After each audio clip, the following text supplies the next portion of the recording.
Hey everybody, this is John Burns with New Heights 360, and I'm very excited to have my current guest on here.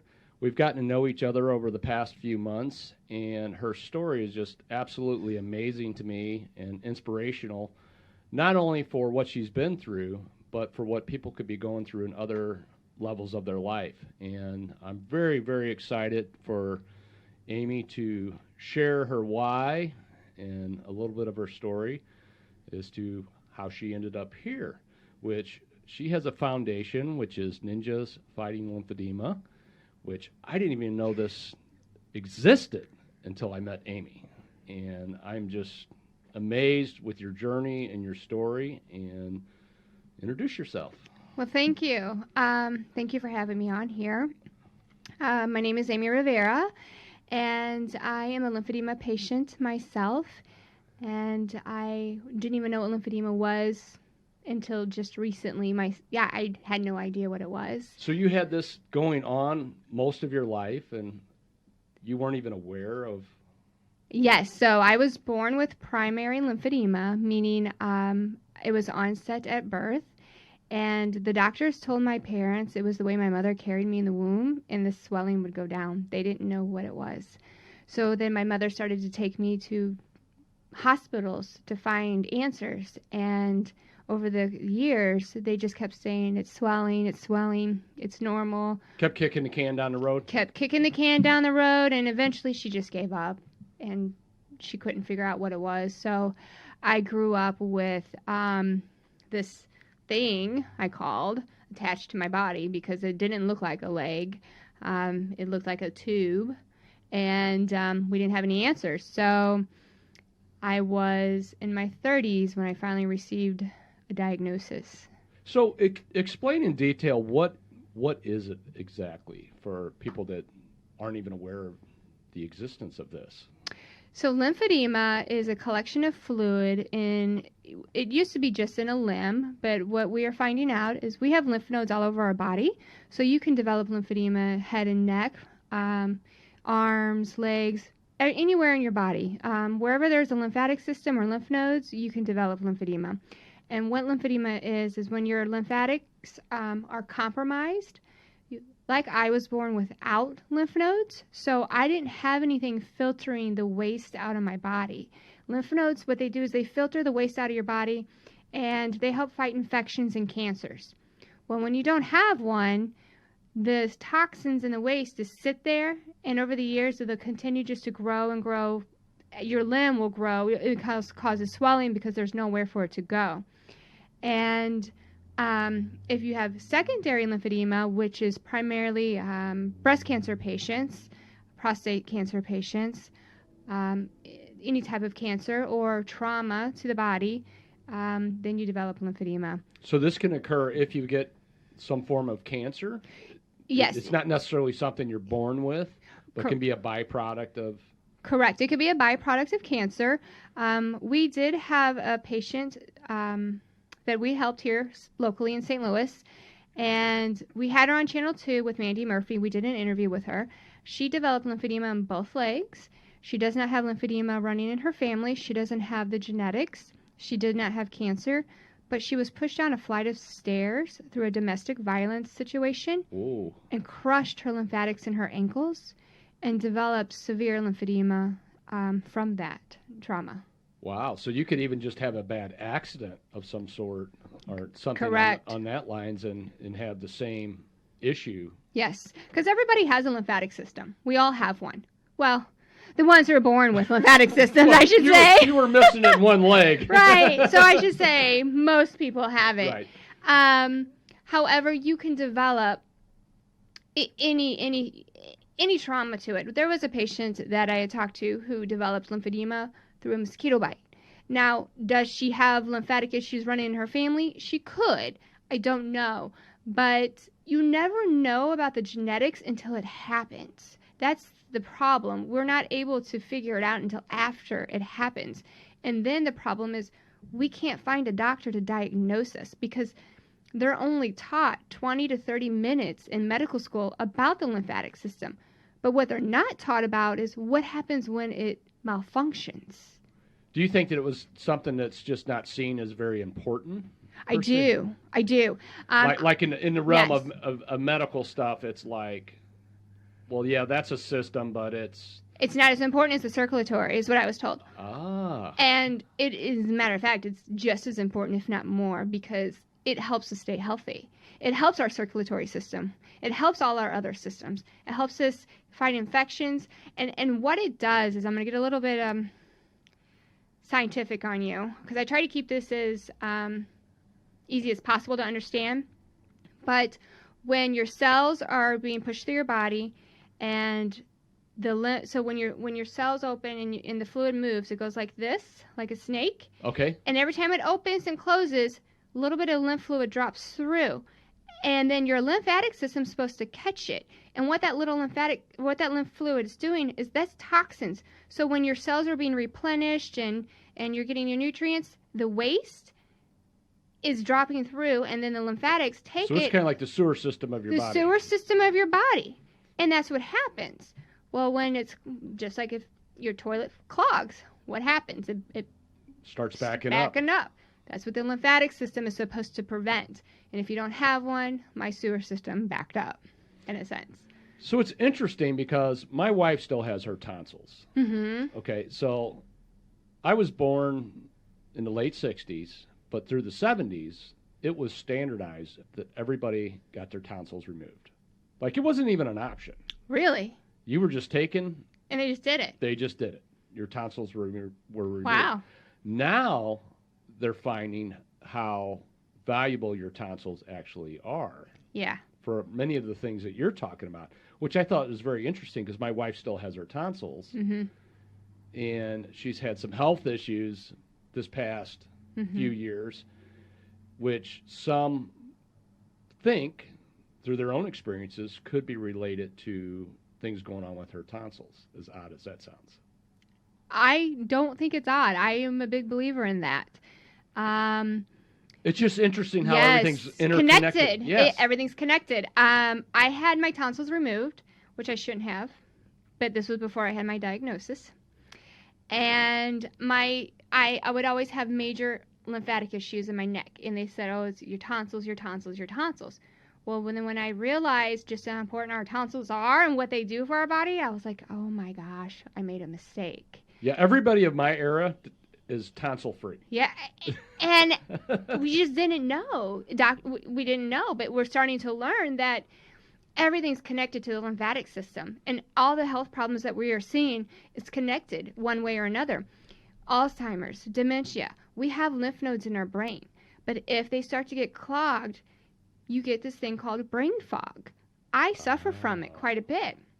So I have to really make sure my lymph nodes are open and clean and things are functioning correctly. And that's probably through nutrition, massage, physical, lots of water. Oh, that's the simple key.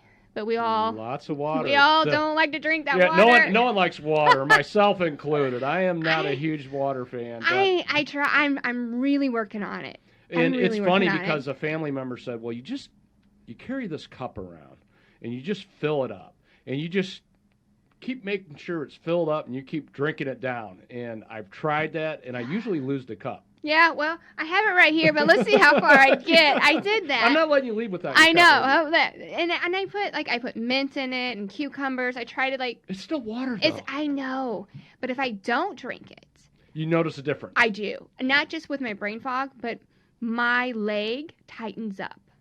I feel the dehydration, and I didn't used to feel that before surgery, but I feel the dehydration in my body, and if we are focusing on our bodies, we'll be able to notice those things, but we're not taught to really listen to that. And well, most of us are told that it comes in a pill form. Right. It does come in a pill form. Because when my mom passed away, she was on 22 medications. Yes. And what was crazy was some of the medications were causing reactions with the other medications, which required a third medication. Right. And I was like, well, why don't we just get rid of the second medication, then she doesn't have to take, it was just. Did you ever get a clear answer on why not? No. I never do. They gave us more pills. Right, to counteract the other ones. Yes. I never. We were spending over $700 a month in prescriptions. And who can afford that? And it was Yeah. insane. We literally had a case up on the table trying to keep all the stuff organized because it had certain times and so forth and so forth. But I was like, she is not that old. Right. To be on this, all this I mean, medication. this is like stuff like maybe a 90-year-old might be on.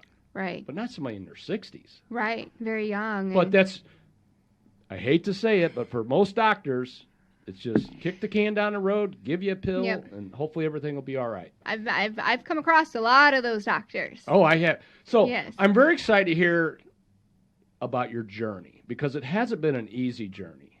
And that's what really inspired me to have you on the show, just because, like, fast forward, I've met you on this part of your life. Yes. But missed a whole journey. Yes. And how you even came about to forming your foundation, and I know that's your passion, and you work a gazillion hours a week. I do. But tell us about your journey, because it hasn't always been like that. So when I was growing up with lymphedema, I was very isolated. I was bullied, and I felt like there was a reason for me to be here, but I didn't know why and what my purpose was with this big leg. I mean, God doesn't make mistakes, but I felt like I was a mistake, and I had to figure out why. And so I grew up in a small town, and I was known as the girl with the big leg, and I was tired of being known as that. They never just called me Amy. You know, 'cause my friends did, but other people was, oh, that's the girl with the big leg. Even teachers referred to me like that. And they weren't trying to be mean when they said that, but that's what they remembered when teachers were calling you the girl with they the big leg. did. I heard. I'm sorry, but I got an issue with that. Well, they did, and it was a male teacher who did it quite a bit. But I would hear him say it to other people. He wouldn't say it to me, but I would hear him, and so I thought, okay, I'm going to really show them. And I decided I was going to change my identity. And anyone who has teenagers, we know everything, and there's nothing. I have one. And I got a third on the way. I do too. And trust me, they are teenagers. Yes, and you can't tell us anything at that age. My 12-year-old just blows my mind. So my wife video chatted me last night on his phone because I didn't know anything about the Snapchat. So I didn't have it on my phone yet. Oh, yeah. But he had it on his phone so we could talk to her. Yeah. And so he stood in the kitchens with his arms crossed because I was on his phone. Oh. Talking to his mom. How dare you use his phone. And finally I had to say, you need to go upstairs because I know you think this is your phone, but I bought the phone. I paid we for pay it. for the phone, so it's our phone. Yep. Okay? So hit the bricks. Yep. You know, but it's just funny because he's just getting more and more challenging. And I don't mean to get off subject. No, but they do. They do. And I'm like... So I'm trying to imagine you as a teenager with this. So situation. I was, so I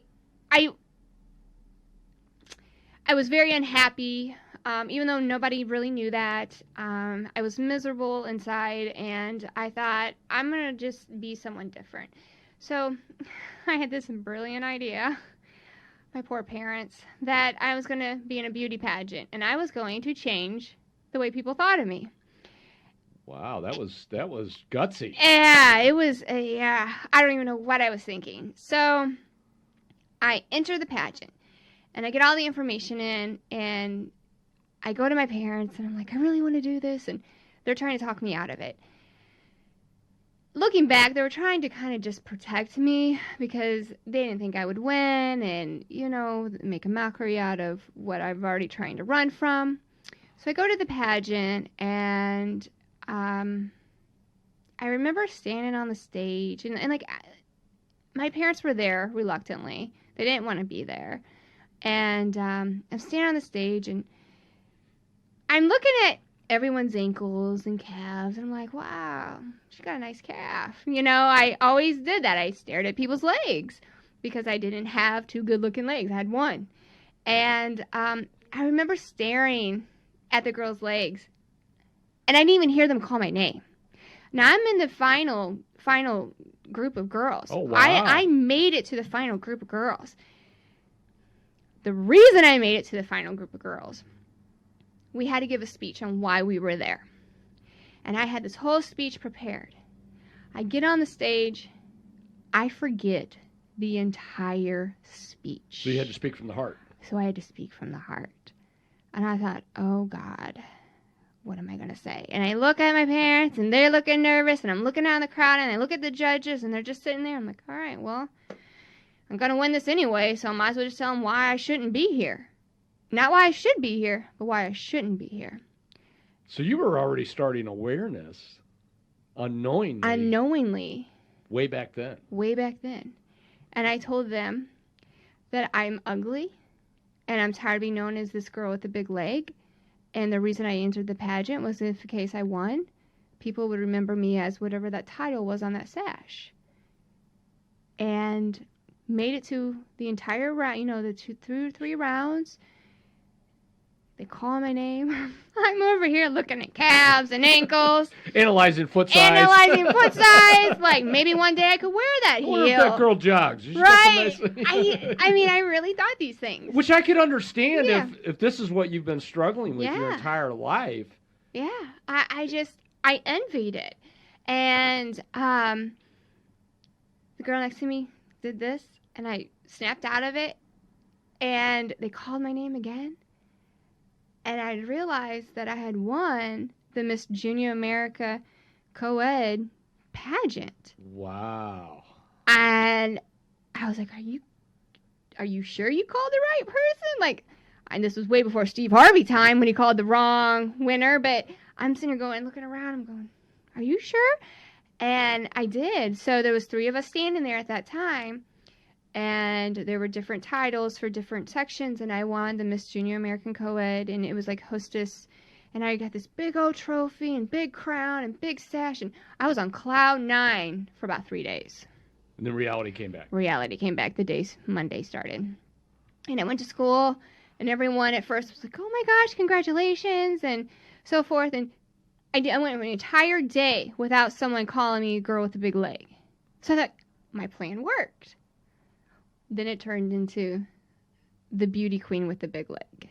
Oh, so they upped it a notch. They upped it a notch, and that just backfired on me. It left me feeling pretty just low about myself, and I thought, I'm never going to get rid of this title. Why me? No one in my family had it. None of my friends. I was the only one for over 30 years. Like, the only one. So, after that, I kind of went down a downward spiral for a while. After graduation, I decided to go to nursing school. My passion's always to help people, and I wanted to be a nurse. Went through nursing school, and fresh out of nursing school, my legs started to really get bad. And so the fluid was building up. Yeah, the fluid was building up worse. And then I had a melanoma tumor removed. It was in my right leg. Right out of nursing school. And once it was removed, whatever little lymph nodes I did have in that leg were completely gone in that area. And then it just exasperated to the point where I couldn't even put scrub pants on. It was huge. So I had to stop working in the hospital, and that was devastating. I thought, well. So it kind of ended your career. It did. And your passion, which you were working towards. It did. So just not to get too personal, but kind of where were you at this point? Because that was just been beaten down up to this point. Yeah. Finally get on a track that you're happy with and see a future with, and it's just taken away. So I turned to alcohol. That's really where I went. I decided that if you can't join them, or if you can't beat it, join them.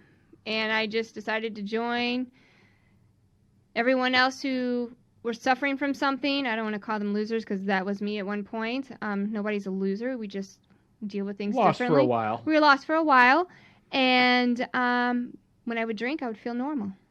I would forget about it. Well, few know about me, but I've been sober for 30 years. Oh, wow. Well, congratulations for 30 years. Yeah. So I get it. Yeah, it's... Because oftentimes growing up, and as far back as I can remember, so not exactly, but in many ways I can relate to you, because I always felt like a square peg trying to be driven into a round hole. Oh, that's a perfect example. And when alcohol hit the body, I felt like John Travolta. Yeah.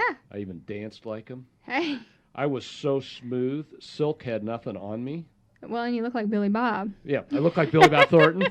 But seriously, Yeah. and because the other time during the week when I wasn't going to these CYC dances and drinking, I was a wallflower. In fact, there's people to this day that don't even know we went to high school together.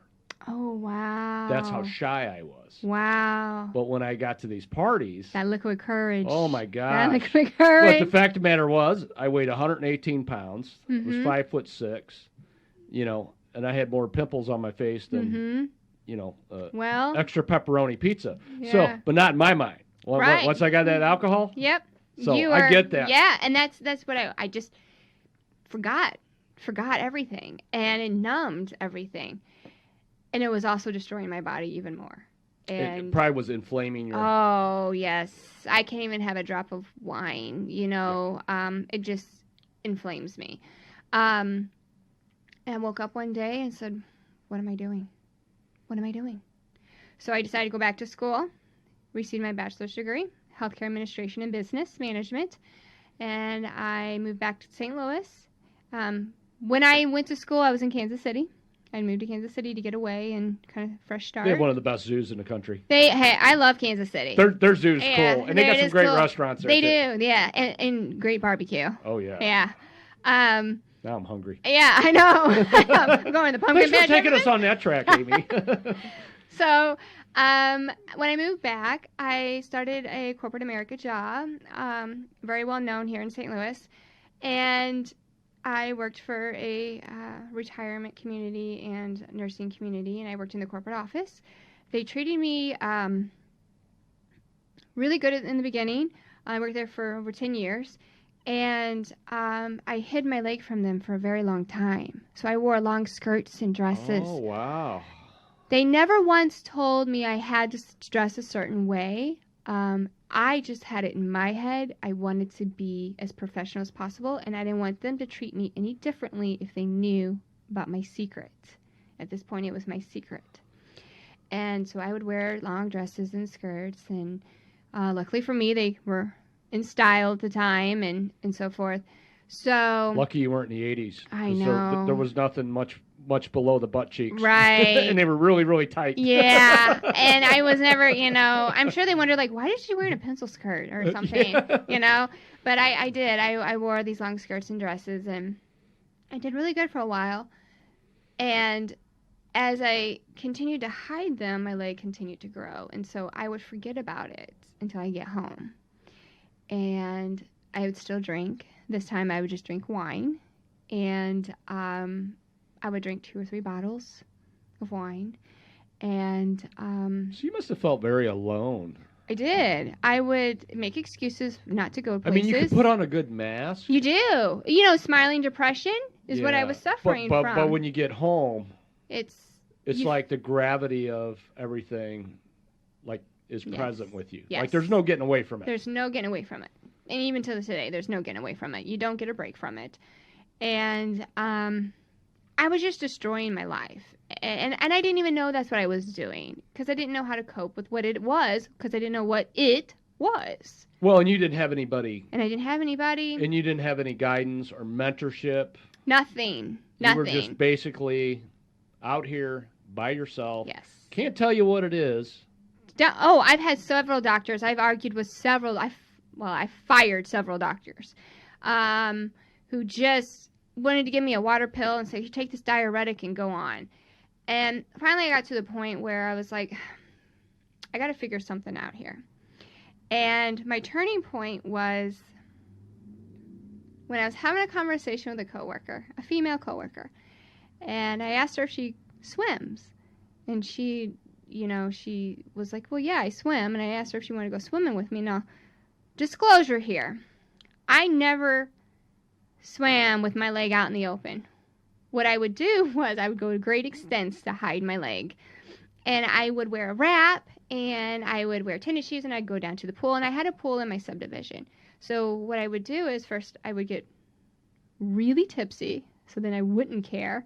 go to the pool, and I would hang out, and I would lay out, and I would cover my leg up, and if I would go out to the edge of the pool with my wrap on, I would sit at the edge, and I'd untie it and then slide into the pool. So you had a whole process. I had a whole process on hiding it. A lot of work. Yeah. A lot of work just to go swimming. I know, and that's why I never went. Going to work, going swimming, it's like, when do you ever get a break? You're it's right. like just... And that's why I would always say no to things. I would make excuses to go to places. It's kind of sad, though, that, like, society made you ashamed of something that you had no control over. Right. And really no regard for what your own struggle was. Right. With None. And it's not that one person did it. No, I know, just in general. In general, but it really taught me something later on, you know. I always feel that way. Like, we have some customers in our other business that one in particular is not totally paraplegic, but pretty much from like mid-chest down, zero. So what we offered to him, because one day I was watching him get out of his car and just the whole process of getting up to the store, getting the door open, I says, look, here's our number. You call, stay in your car, we'll bring it out to you, and we'll handle payment. You don't even have to get out of your car. Because I bet you were exhausted just from watching him. I felt horrible. I thought, this is what this guy's got to do for everything in his life. Right. But in the same sense, I'm thinking, what the hell do I have to complain about in life? And I feel that way now. Like, you won't. No, but you know what I'm saying? It was like, you know, woe to me, all the problems I got going on, and oh, poor me. And this guy's in his mid-20s. Right. And due to an accident for the last 5+ years, has had nothing normal from the waist down as far as being able to walk, run. I mean, it takes him 20 minutes to get out of the car just to go into a place. Well, his life is so different now, too. Yeah. But we actually have 2 or 3 people we do that for now. That's really nice of you. So they don't have to come in and just... And then they'll remember that. For no matter... Until the day they go and leave this earth, they'll remember how kind you are. Because I will never forget the first person who showed me compassion was a stranger. Like, I'll never forget the first person who laughed at why I was hiding my leg because they thought of another reason. Like, you thought maybe you had like a crazy tattoo or something. She thought a drunken college tattoo. I had one of those, but I got a couple from the military, so I get it. Yeah. She thought I was wearing skirts and dresses because I was Pentecostal. You know, I could have seen that. Did you ever wear your hair up like in a bun? No. Oh, but you could have pulled it off. I know. And I didn't think about that. And you know what? They would have not legally questioned you. Well, they didn't never question me anyways. And she laughed at me when I showed her my leg. Because the reason I showed her my leg was I'd asked her to go swimming with me. Right. I'm sorry. Now you're Oh, you're okay. You're okay. Totally yeah, no. And she said fat girls don't swim in public pools. And it shook me. I could not believe she said that about herself because I didn't see her that way. I never saw her that way. But for her to feel that way about herself, to say that to me, really bothered me. And I thought, this all happened really fast. And I thought, I need to share my secret with her. And that was the first time I really shared my secret with my company. And I wanted her to know that we all have insecurities. We all think differently about ourselves. But then it really got me to thinking, if she's so wrong about how people view her, I'm sure I'm wrong about how people view me. And that's when I decided I'm not going to care anymore. And my husband really had to push me into it because at first it was really, really hard. I mean, the first time I go back to work and I'm wearing leggings with my leg wrapped, I was a mess. I was shaking. My palms were sweating. I was sick. I was worried I was going to get fired. All in my head. None of that ever happened. They were very accepting. But in your defense, so this has been such a focal point since you were little. Mm-hmm. So it's easy to understand why you would have had that thought process. That this, your leg, right, in your mind, is like the whole sum total of Amy. And it was. You know. Yeah, to me, it was. Even though to those outside of you, there's like so much more to Amy. But I didn't see that. So that's really cool, though. Yeah. And they did. They really embraced it, and they helped me, and they weren't mean, in the beginning. They were very kind to me about it. And as I began to really open up about it, I decided I'm going to find a solution. And then I thought, oh, I'm going to do all these great things. So I started looking for a doctor, and I find a doctor in Germany and France. And how I found them was I was Googling elephant leg, big leg. Is that what they used to call it? They used to call it elephant leg because it's a form of elephantitis after a certain stage. Gotcha. Okay. So my leg was like a tree trunk. And, it was huge. My right leg was 200% larger than my left leg. 35 pounds just. Which I can't even imagine. I know, because I'm not a very big person to begin with. But I would be pushing on a scale of 190. But I'm trying to imagine you just functioning. It was hard. I mean, I'm talking like the most basics of just getting around, getting dressed, Yeah. Just I was exhausted the moment I got up. I don't know if your job required a lot of walking, but I was in the gym too with it. Oh, you were working out? I too? was working out with gosh. it because I had to do something. And I would work out with it. I would walk with it, and I pushed through it. I pushed through the pain, and I have a mindset of, you're not going to tell me I can't do something. So the first person who told me I couldn't go to the gym, you know what I did right after that meeting? I went right in there and I got a gym membership. Well, after what you had been through up to that point, yeah, you're a pretty tough cat. Yeah, I just tell me I can't do something if you want me to do it. It's that mind trick for me.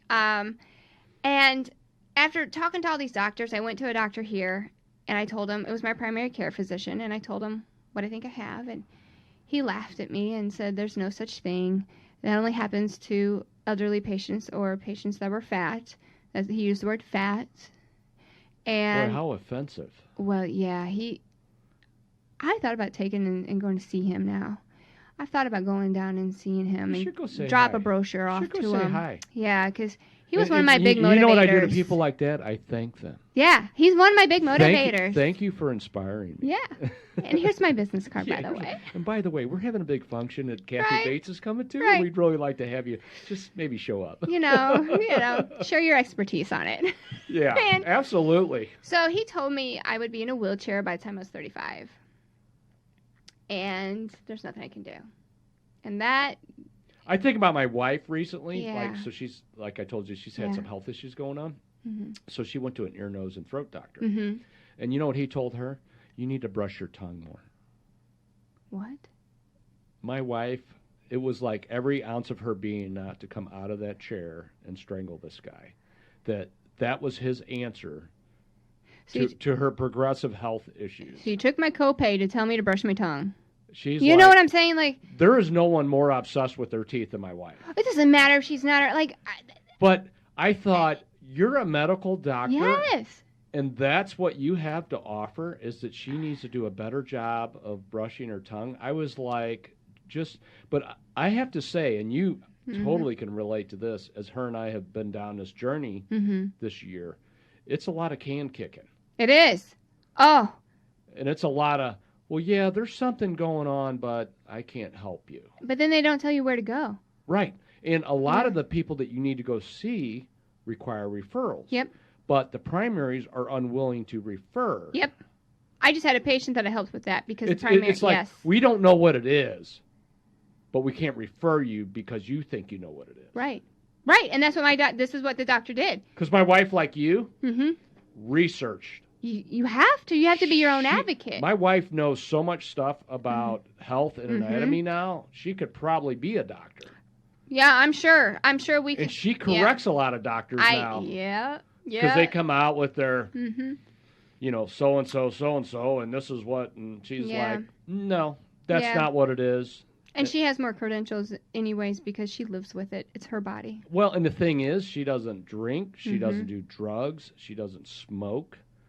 She's very healthy otherwise. Yeah, she eats healthy food. It's like, if anybody knows, she knows what's going on with their body.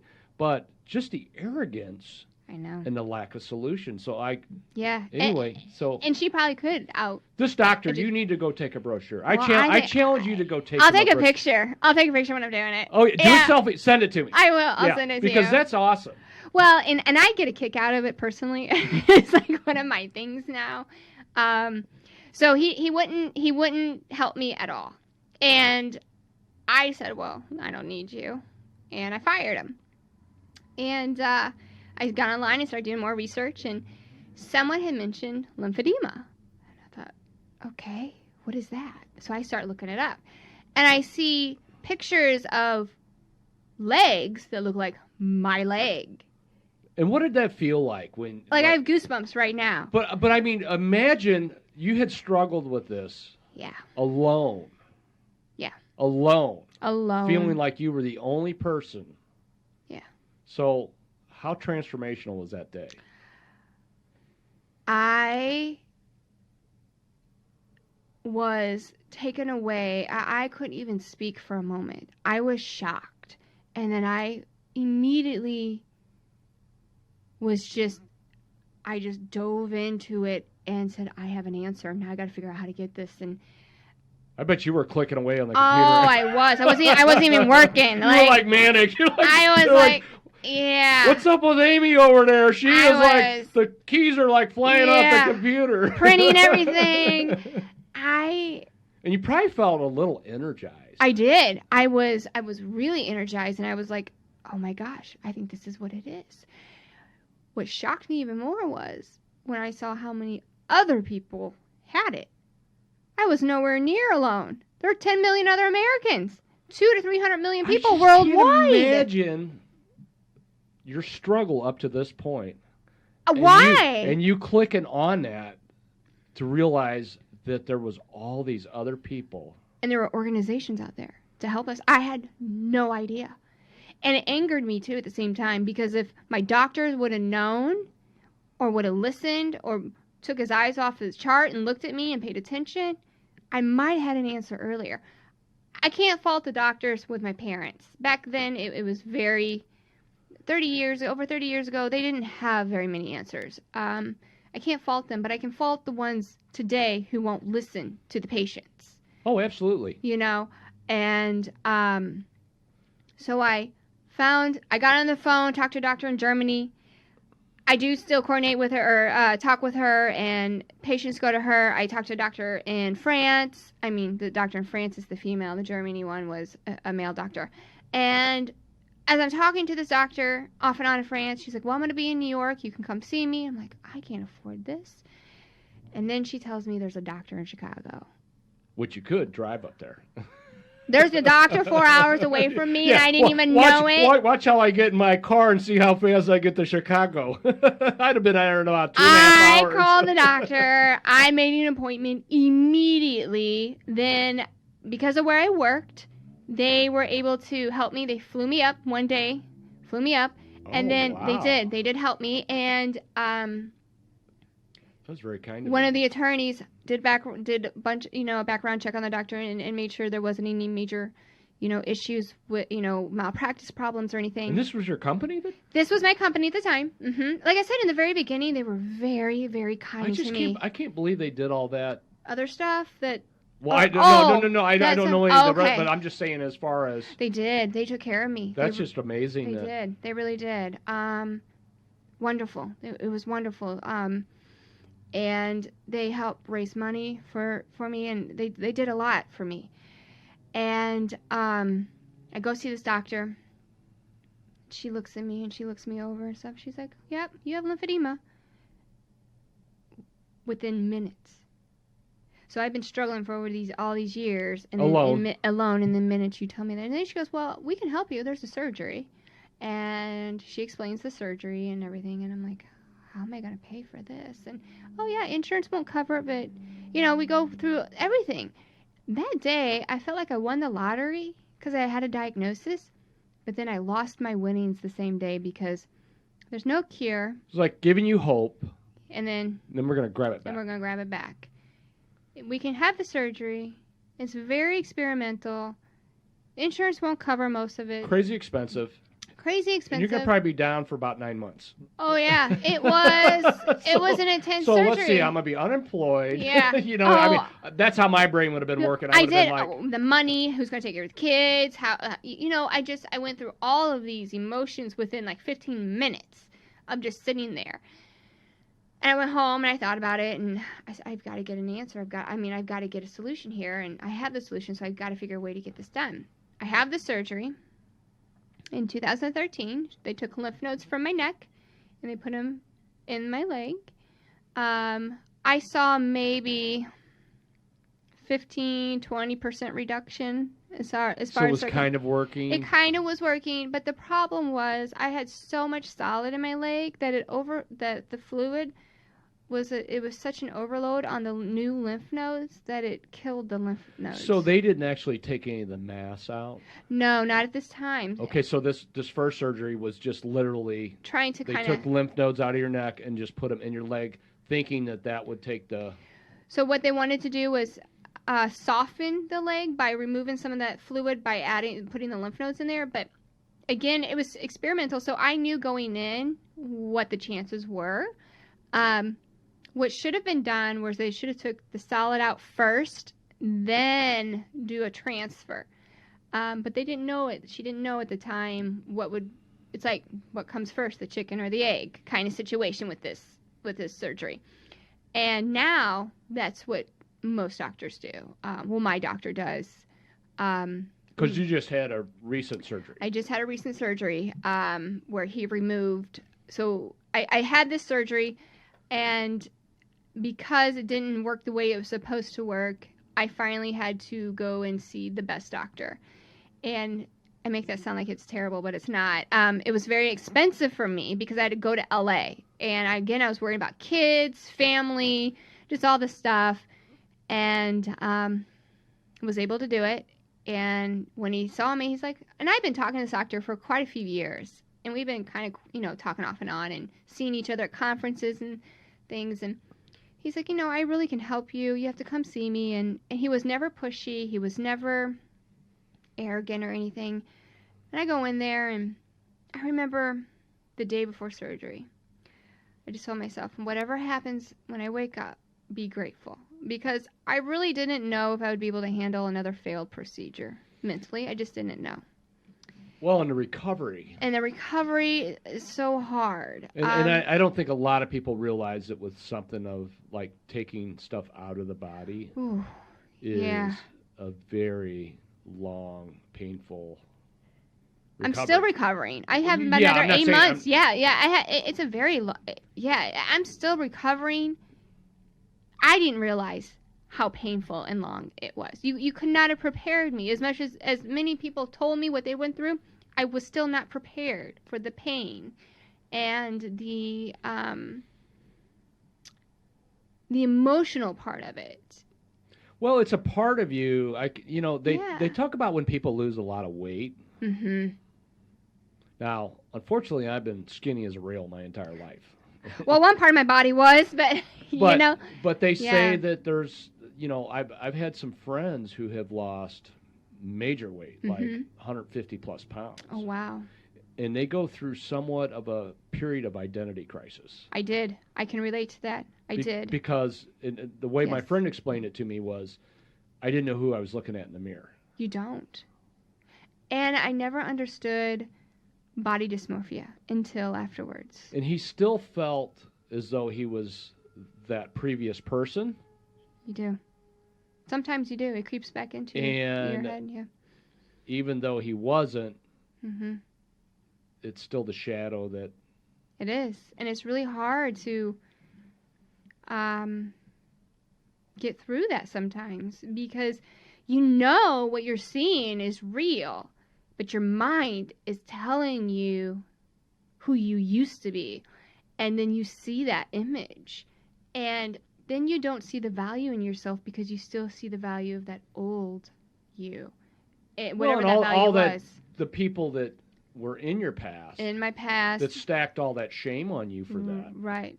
It takes a long time to And it does, especially when they come back and say, "Oh, you're doing great, and I'm so proud of you." And when I'm on it's like, where were you 10 years ago when I could have really used some help here? Right. When they see me on the news or something, or when the Kathy. Well, now they want to be your friend. Now they want to be my friend. Oh, they share and say, "Oh, I'm so proud to call you my friend." Yeah. You were one of the ones. I don't say anything. I'm very kind to people. That's one thing that this taught me. Even as a child, I never made fun of people. I don't pick on people, or I never have, because I was that person. But you never forget people either. You don't.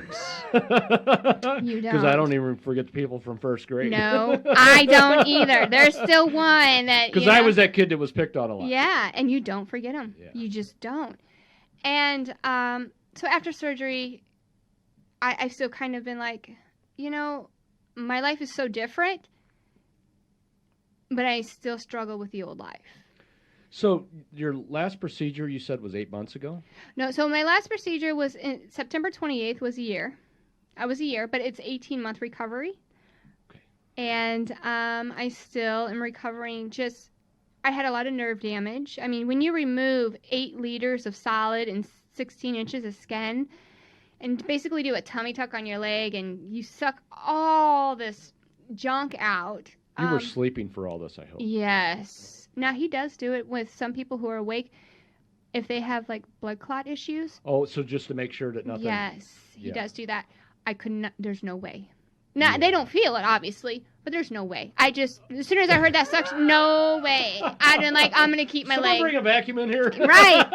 When you hear that. What is that loud sucking noise? Right. And I'm like, oh, no. No, I'd like to be really asleep. In fact, you could put me to sleep for a couple days because I prefer to skip part of the pain process. Oh, yes, yes. And so what was it like when your first week after coming out of something like that? Just curious. Well, so... Other than a lot of pain meds. Oh, my gosh, yeah, a lot of pain meds.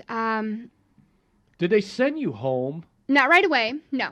Okay, so it's not like when you have a kid, because I know with all 4 of my kids, it was like the next day, okay, you're all good, and they're rolling you out the door. No, he did not, because I was such a extreme case, he did not want to send me home. And as a matter of fact, I had to stay 2 weeks, not in the hospital, but I had to stay 2 weeks in LA and go follow up with him like every couple days and with the therapist, the physical therapist and stuff like that. But so I wake up and I see my legs under the covers. Now, normally my right leg is much higher than my left leg because of the circumference of it and how big it is. And I see them like this, and I'm like, okay, they're even. And I didn't want to like pull the covers back. And the therapist comes in and she's like, ready? I'm like, ready for what? We're going to get up and walk. Holy cow. Here we go. So I have pictures of this, and I'm getting the pain just to get up to walk. Now, I know as a nurse, you must move. I get it. I did not want to move, but I mustered through it, and I'm walking, and I have several bandages on me, so my leg looks still pretty big, and I'm thinking, oh gosh, he didn't get it a lot of swelling, I'm sure. A lot of swelling, but I didn't see my leg yet. I saw it all bandaged up. Sure. But I'm like, there's no way he did what he said he was going to be able to do. But did you notice when you started walking how much lighter it was? No, because I was on a lot of drugs. I'm just going to say. Amy was in happy land. I felt like I was lighter no matter what. So. Hey, you want to cut on me somewhere else? I'm good with it. No, not right away. Someone else asked me that. I did not right away. And I was just curious about that because you had dealt with it for so many years. It was right. Well, I did have to learn how to rewalk, definitely. Really? I did. So the mobility in your leg was lost? Because I used to be able to walk like this. When I walked, my leg would kick out. Oh, you threw your leg out? I threw my leg out. So for the weight? For the weight. And I'd have to walk fast to get momentum. So I had to walk fast and kick that leg out. How was that on ice? I don't know. I've never tried. I'm not making fun. No. I'm just trying to picture this on ice because I can't even walk on ice with 2 good legs. I don't try. Yeah, okay. I didn't. Okay. But I did jump out of a plane with it. That was terrible. Really? That was a terrible idea. Did you end up hurting your leg? No, but I almost died. Tell us the story. Okay, because this is obviously a funny story now because you're still sitting here. And I'm going to do it again now that I have 2 good legs. But I go to the place, and they give me my partner, and I look at him, Is he a little guy? So, yeah, well, he was my size, but he has something wrong with his left leg. And his left leg, I'm not making fun of him, I promise. Did they tie you together side by side? His left leg was like this, real small. Oh, so, real little. Real little. And I said, I don't mean to be disrespectful, but you see my right leg, and he's like, oh, no, you'll be fine. I'm like, so my right leg's not going to take over? And they're like, no. Can you put your legs up, and can you do all this? I'm like, yeah. Can you, and then when you land, can you put your legs up over 90 degrees? I'm like, I'm very strong, actually. Yeah, I can.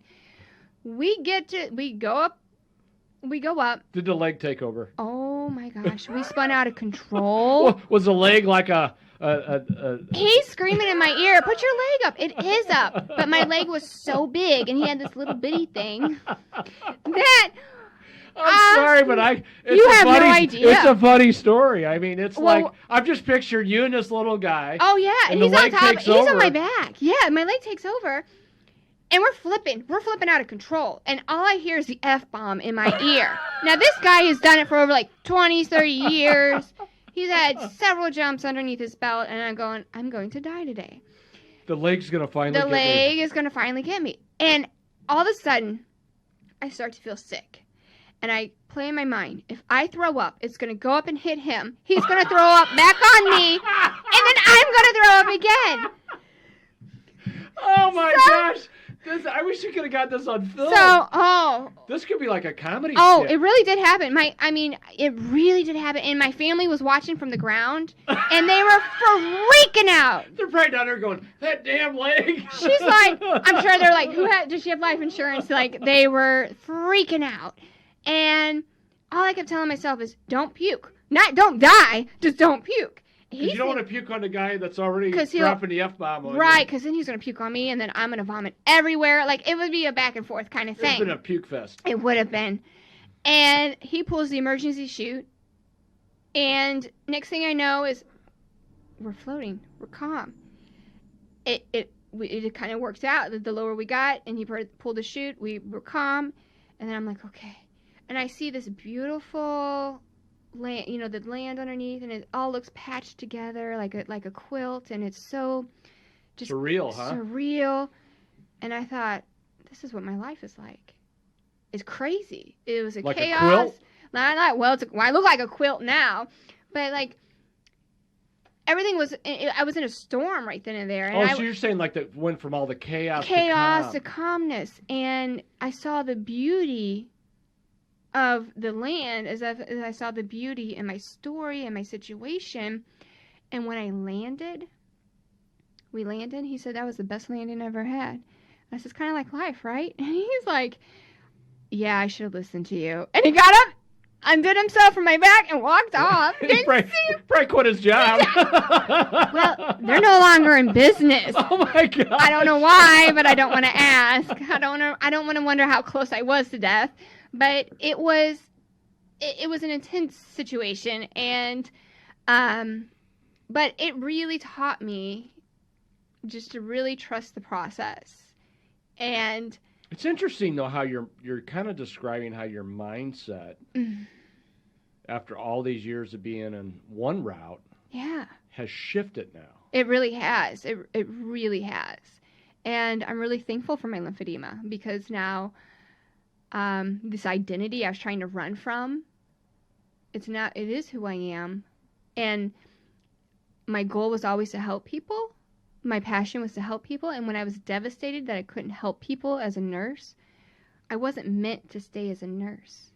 I wasn't meant to stay at the corporate job. There was a bigger plan for you. And I just didn't know it. And I wasn't meant to be the beauty queen, because I never lost that title as the girl with the big leg. I was always meant to have this leg. It's kind of interesting, because if you look back, because hindsight's always 20/20. Yes. Like, I know when we're going through something, we're like, okay. You can't see through. This is not making any sense. Right. What I'm going through. Right. And, it can be good things, but it could also be bad things. Right.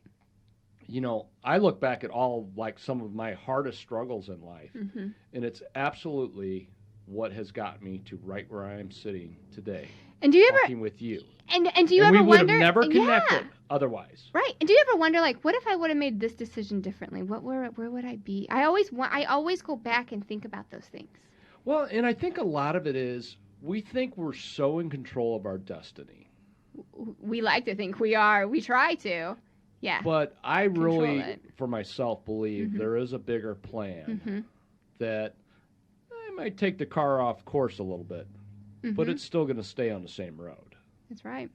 We might take a different route. And what I can say is I know today that when things are adverse and maybe not going the way I want, it's because I'm being pushed in a different direction, and it's just not clear yet. Yep. Which is different for me, because in the past it was poor me.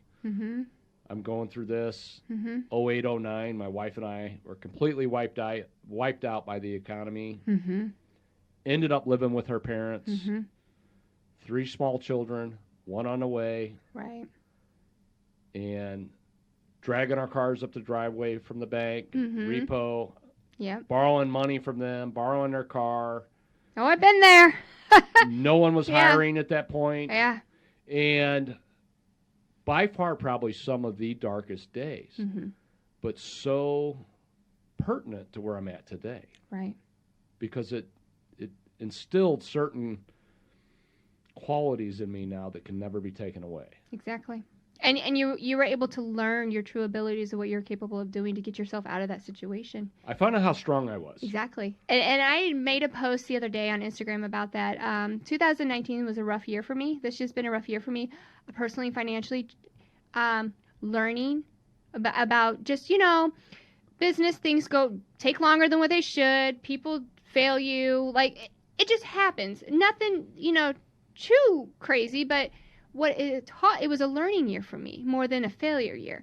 What it taught me was what I was capable of doing, how I was capable to run multiple companies, and capable of becoming a speaker that I didn't want to do, be capable of becoming an author. And I didn't want to do any of these things because I never believed in myself.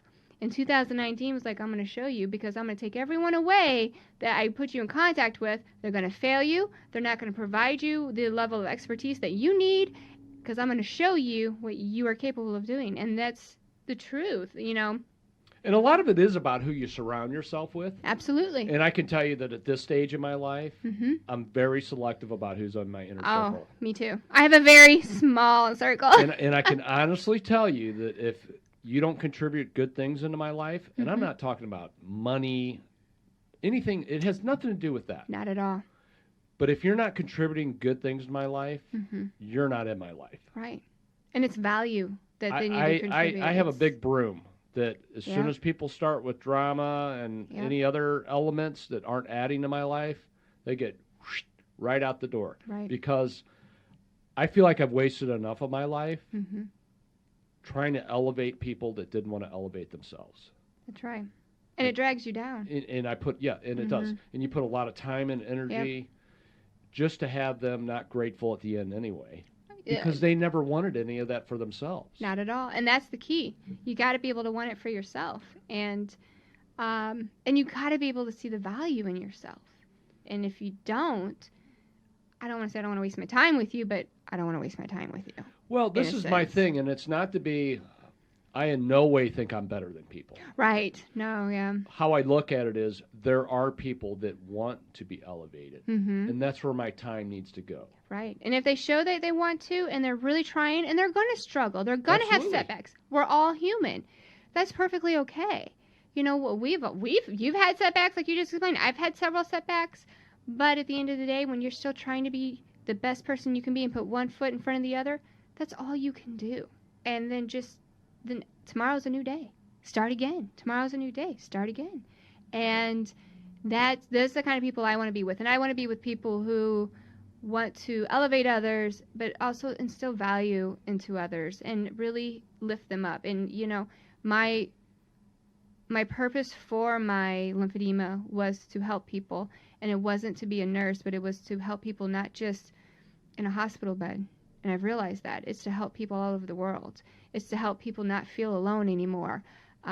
It's to help people have that voice and be their own advocate, and I had to lead by example. And I didn't know that's what I needed to do. Well, realizing it or not, you've been a pioneer.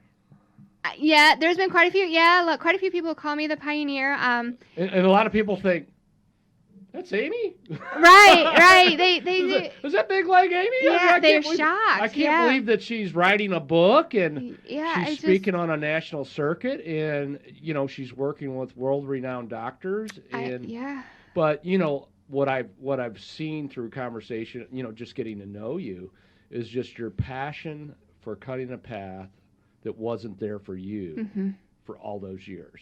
I want to be that person I didn't have.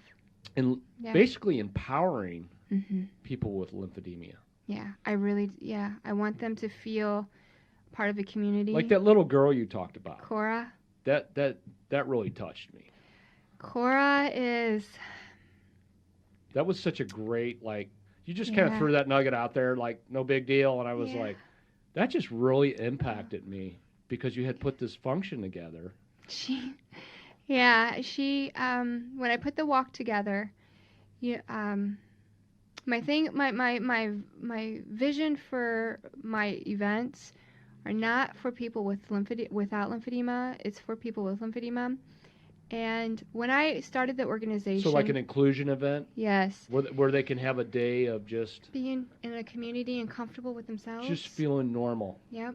And so what I do... Now, there are people there to support them who don't have it, but they're supporters, so they're affected with it one way or another. They deal with the lymphedema.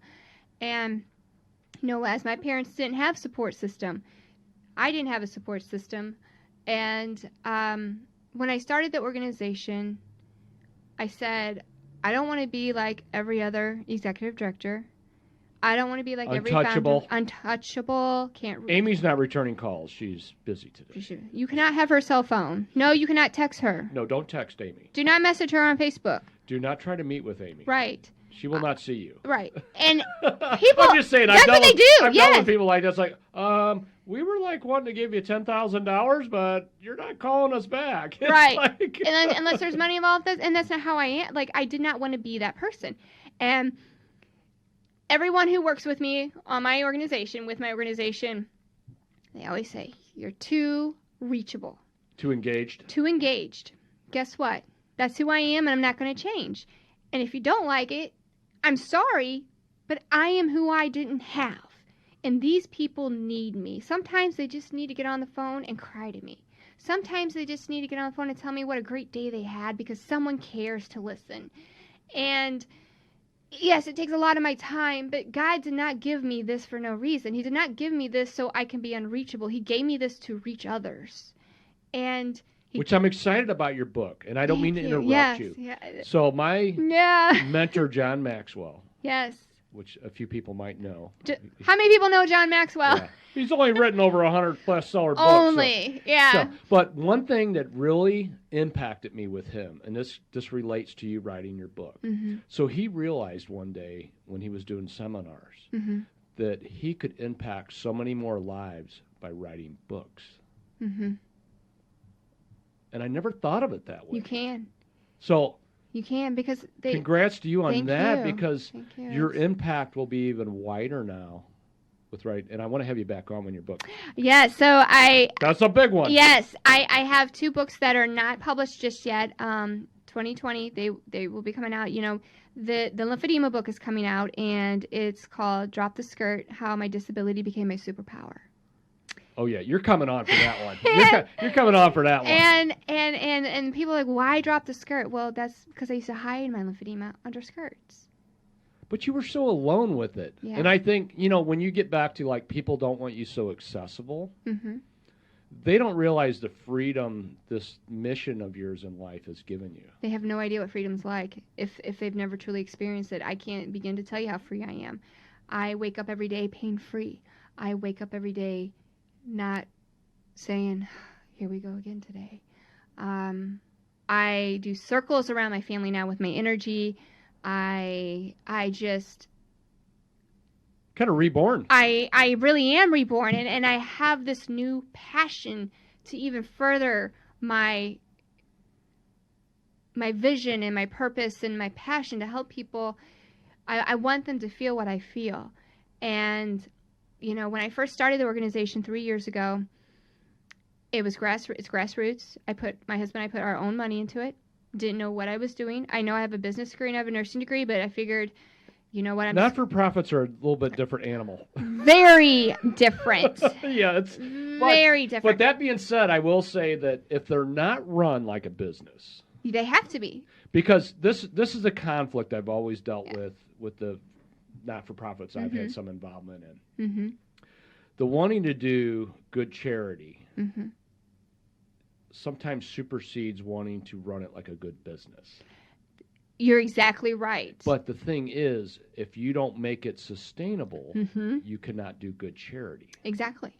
And thank God for my husband, because I would do it all for free if it wasn't for him. Right, but you see what I'm saying? And that's why I understand that. I've watched him flounder, yes. and it's like, there's one organization I won't mention, but I was a part of. This was 4 years ago. Mm-hmm.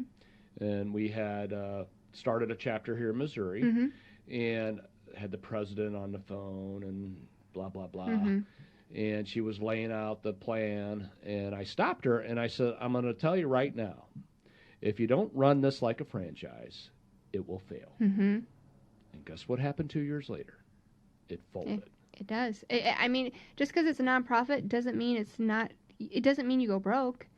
Well, and it doesn't mean you're free. It doesn't mean you're free. Exactly. And at first I was like, I did everything free.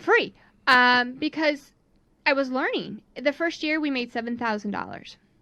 Second year we made a little over 20,000. Third year, over 70,000. At least you're moving in the right direction. Right, and then the fourth year it's going to be over 100,000. Thank you, hubby. Yes, thank you. Because thank God for a reasonable mind here. Yes. Because Amy would have been working 80 hours a week for free. We would have been living out of a car. We've had many charged discussions. Yes, very charged discussions. Very what does my husband say? Passionate discussions. So is he kind of the quiet listener as the top is spinning around the room? Yes. That's how my wife I'm thinking, yes. My wife, when she winds up, she's like a top. Yep. And I just sit there and the top's just going, and she's grabbing other things while she's going. I do the same thing. So he's a quiet listener. listener. 3 years ago? Yeah. It's like, what the hell does that got to do with this? That's what he says. He's like, how did we get on that? Yeah, I think that's what we. But we do thank you. Yeah, I've been really hard to work with, I'm sure, and but we were able, the first year we helped like 2 or 3 patients. Second year we doubled that. This year it's been amazing. I can't even. This spreadsheet is so long, and we started with just a local, lymphedema fighters, and then we went nationwide, and we helped a couple worldwide, and we've just grown. And my goal is to be bigger than Susan G. Komen. And I don't mean now, but Susan G. Komen didn't start out where that foundation is today. And I want to leave a legacy 20, 30 years from now. That's what I mean by bigger than Susan G. Komen. I want to leave a legacy of resources and foundation to help more people. And as cancer survivors, the number continues to grow. You're going to have lymphatic issues. As they're starting to diagnose now, the lymphedema numbers are going to go up more and more. Right now we're just getting started because doctors didn't know how to diagnose. So there's going to be a need there. And what we do is we help them with their out-of-pocket cost for garments. Well, now I want to do more than that. I want to help provide surgeries. I want to help we help them with doctors and therapists. We help them find qualified therapists and doctors. How do you sleep at night? Because if I was you, I'd be like... I do all the time. I'm really bad. Your husband's probably like, okay, we need to shut it down. Let's just have a date night. Yeah, he does do that. He does do that. Like before all this came about? Again, that's why we're going to the pumpkin patch today. I got to shut it down. I mean, I'm really happy. Today I got 2 websites done, up and going, new emails going. So there won't be any dead web developers by the end of the day? No. Okay. No. Well, maybe. Maybe I don't one know. or two. Yeah. But we do things Italian style in St. Louis. Right, that's right. You don't get the website done, you get in a trunk. Yep. And anybody knows my family. We just live south of here. Yeah. If you're watching this, I didn't say that. Yes, it's okay. So circling back to the little girl, this event really stood out to me when you were sharing it.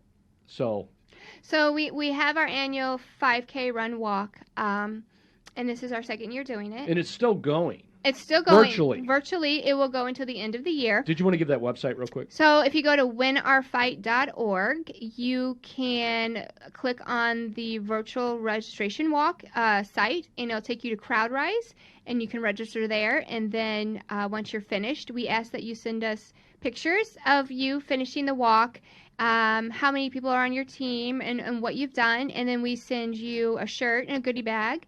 And then we also will share it on our social media to show the awareness and spread the community outreach for people. I'm glad you clarified the virtual walk. Yes. Because I missed all that last part of it. Oh, the virtual walk? I thought, well, maybe it's just something on the computer. So, what you can do, I didn't know, so you actually go do the walk. Yeah. You take pictures, you share those with Amy. Yes.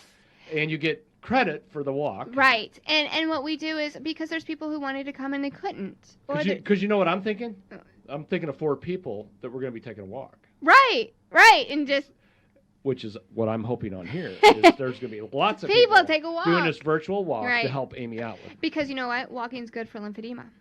It helps move the lymph. See, you can Everything's get healthy connected. while you're doing it. Everything's connected. See how Amy operates here?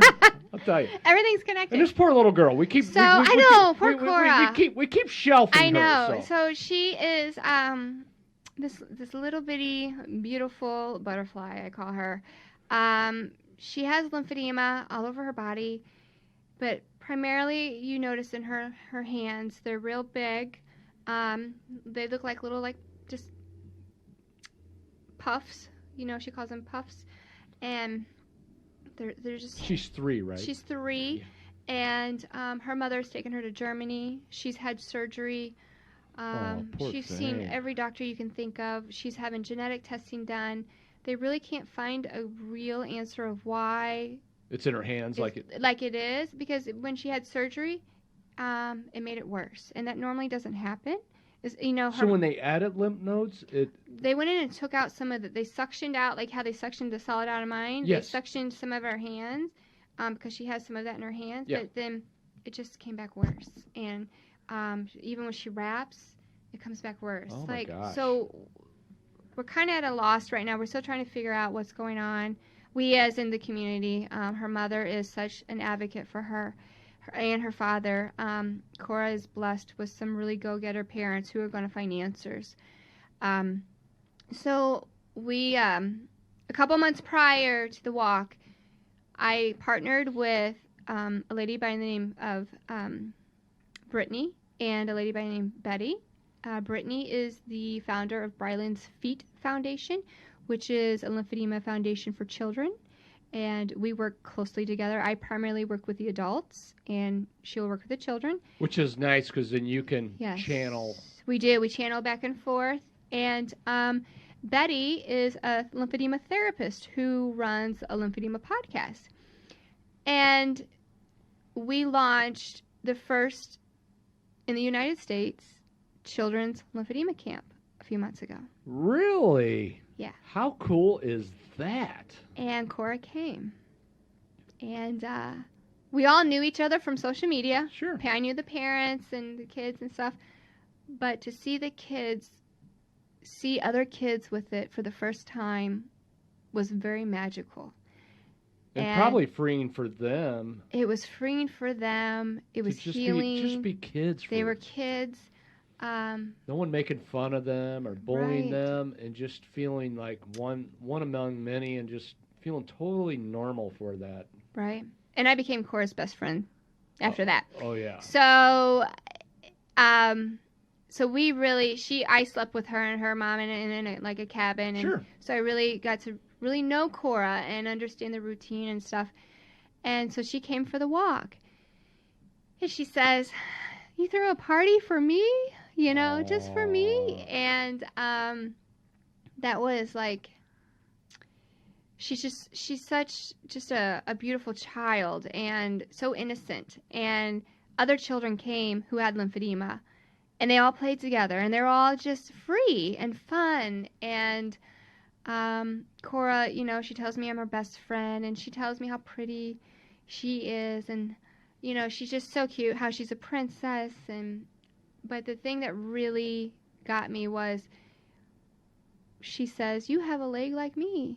And so there, when I want to help people and be that person I didn't have, I finally was able to be that person I didn't have.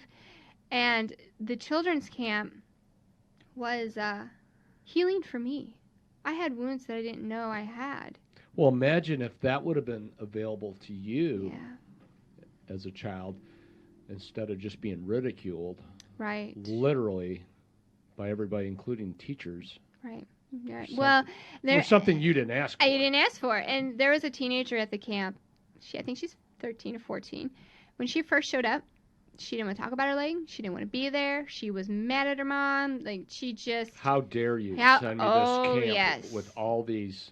people with the big legs and so forth and so forth. And she was very calloused. And she reminded me of me. Oh, so good. I gravitated towards her. And well, she probably had been through similar experiences. Sure she has. I'm sure she has. By the end of the camp, she changed her phone. So her phone was, the screensaver was a picture of her and her friend at one time. Changed it to us camp people. Aww. She talked about her leg. She showed her leg, and she's like made new best friends, and she was smiling and happy at the end of the camp. She was able to kind of open up and feel comfortable. And that was really, that, all the sleepless nights and the tears and frustrations and stuff, that it all went away. It was that. And how do you put a price on that? You don't. That's why I say, money is not, when people talk about money, they say, well, a lot of people, what do you pay yourself? What do you do this? It's not about money. Let me tell you, she probably doesn't pay herself near enough. In fact, she is probably way below I don't. minimum wage. I do. Which, that's probably another little, what's your husband call that discussion? Yeah, passionate discussion. Passionate discussion. Yeah. So I pay myself so Hubby, little. if you're watching, I got your back, man. Well, that's why we started a for-profit business.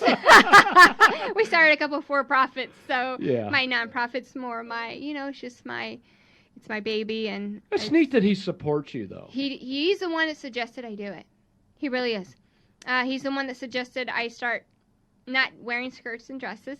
He suggested I do the nonprofit. He suggested everything I've done. He has suggested I do. And the book I did not want to do, and with his support, I ended up doing it. And I'm working with the editor now, which, by the way, the editor tore up my book, which I knew he would. That's what I paid him for. And he sends me an email, and he said, "Okay, I know that my edits seem kind of harsh, and like I just don't care." He goes, "But I'm really excited for this finished product because this is going to change lives, and you have such a great story, and I can't wait to share it with people." So it's kind of his baby now. So now it's kind of his baby. So what he's doing is he's really giving it to me like he would give to himself, and I'm grateful for that. We call that constructive criticism. It is, yeah. But it's not necessarily bad. No, it really isn't. And it wasn't anything bad that he was going through. There's just some things that I'm so close to me in that story that I would think come naturally, but you wouldn't. Right. Well, and sometimes, editors tend to be able to give more of a picture of what you're conveying. Yes. That is more relatable to maybe people on the outside looking in. Exactly. And he's a great editor. So he really that's is. Awesome that he's... Yes. And he's able to help taking me. your base and really just helping me shape it so that it really impacts you know, the everyday Joe that's not even aware that this exists. Right. Yeah, it's my mom works at a local pharmacy here. Oh wow. And down in Cedar Hill. And people come in asking to call me because their parents have lymphedema, or they have lymphedema, or someone has lymphedema. or they just saw an interview with me on the news, and they go to ask my mom, oh, can I, so can I have her number? So my mom will text me and say, oh, well, such and such needs you to call her because of this and this. So I think my mom also is getting that joy now that she's able to partake in this process now, because before she didn't know anything. And well, as you know, as a parent, even though she didn't cause it, she didn't, but she felt guilty. Well, at first she was told that she did cause it, in a sense, that in that time period, that was kind of where doctors were. Right, exactly. But exactly. As a parent, I understand that you feel bad. Like, my youngest is 8, and he did not speak. Like, he was way behind with being able to verbally speak. Kind of devastating for my wife and I. Right. Because this just came out of nowhere. Like, there was no apparent reason. Just didn't talk. Just didn't have the ability to talk. So we were blessed to get into a good school district that had a program that was like a preschool program, but it was specific for speech. And then we were able to hire a private tutor. And what was interesting, though, is when her parents would come over, he would kind of grunt and this and that, but we always knew what he was saying. Don't ask me how, but your parents. Everybody be like, what did he just say? And I said, oh, he said he wanted some cookies and milk.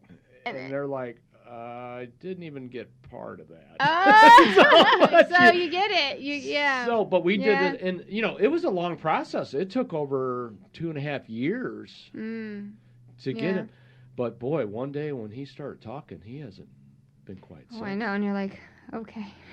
But you know what I feel bad for even today, and I don't, I'm not saying I should, but, he's still extremely shy because he was very self-conscious of that.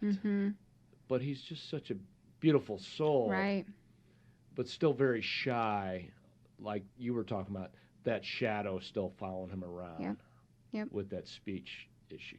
Right. Well, it's kind of like with Steve Harvey. He grew up with a major stutter problem as a kid. He had I would never have guessed that. He had such a stuttering problem that one day it was like career day at his school or something, and his teacher asked him, well, it wouldn't have been called career day back then because, he's quite a bit older than when they started career day. But she asked, what do you want to be when you grow up? And he said he wanted to be on TV. And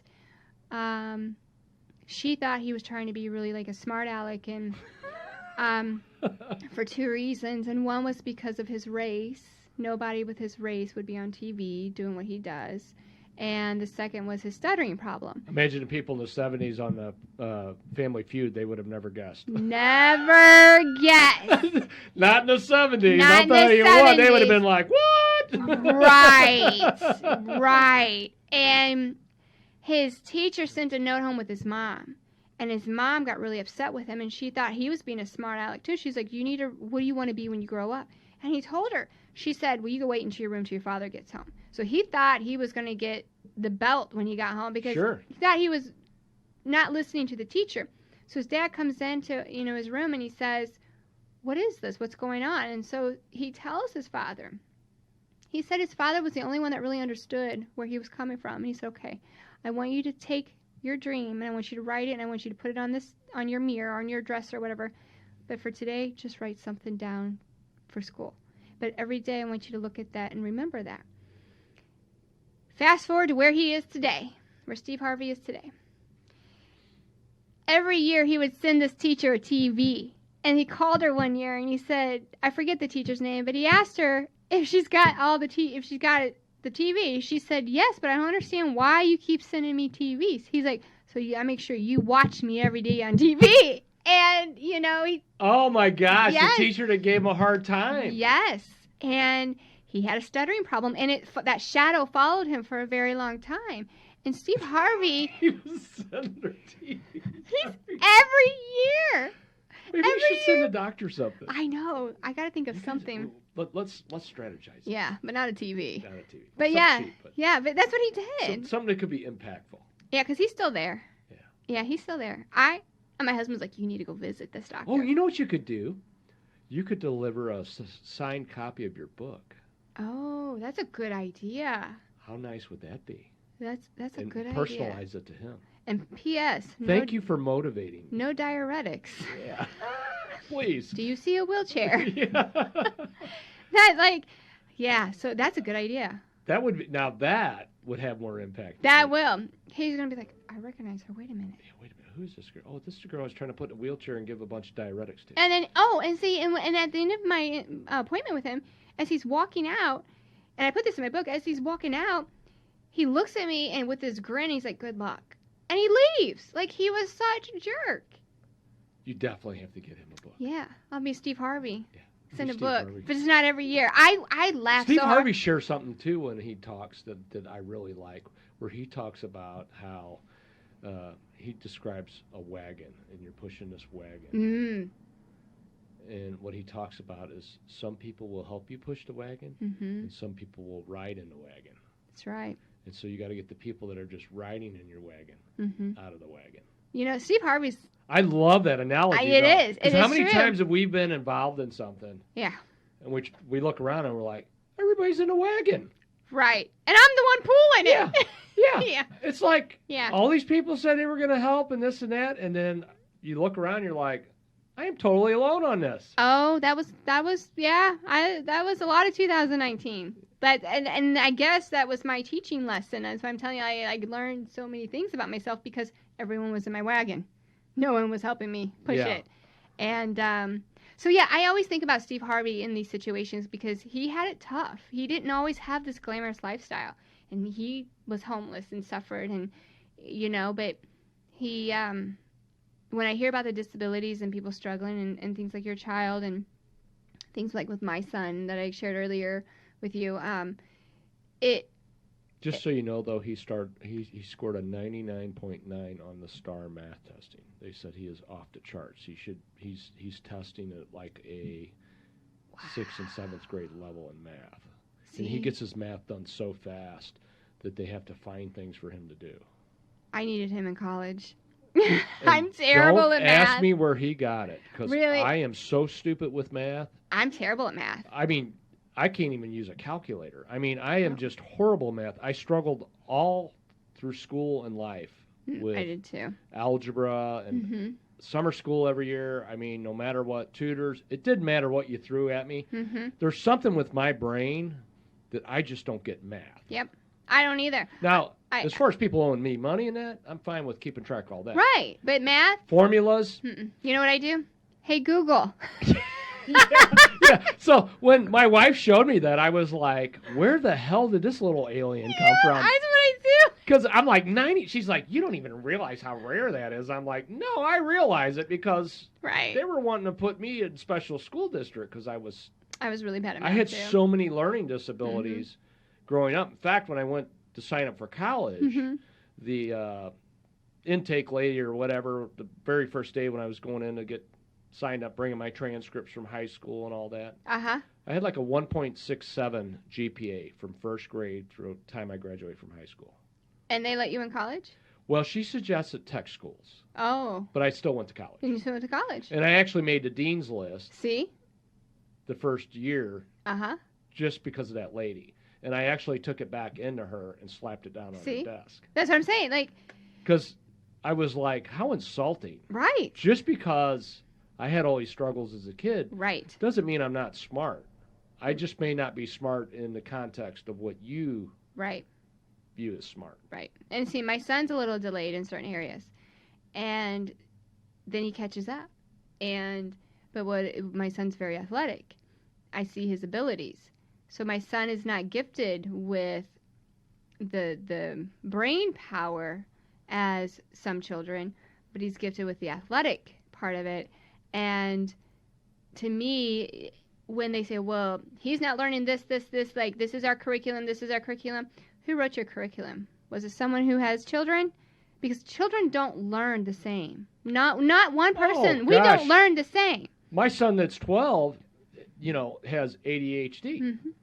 And I'll tell you what, I've had a couple of his teachers where I wanted to go have conversations. Oh, yeah, I've had several. It's like, look, let me tell you how it works with him.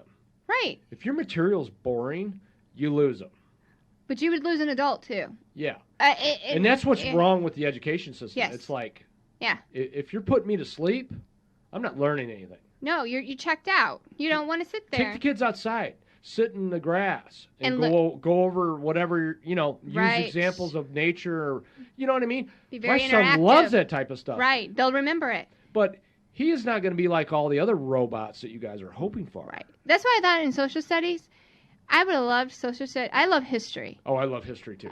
Huge history. Yes. But what would have been cool was to reenact history, to learn about history, to actually, instead of reading the bold letters in your textbook and writing all the, ABC or filling in the blanks, let's reenact it. Or even the historical sites in Missouri. They're all over here. Exactly. Yeah, but it was like, no, we're going to sit you down here. Yep. You're going to learn this model. And I still have an issue with this with students. I know we're off track here, but we go all over the place on this show. Sorry, Amy. It's okay. Amy's like, I can't keep up with this guy. He's like, but I have ADHD too, so I'm following you. Yeah. Rather quickly. I am. Anyway, I really appreciate you coming on today.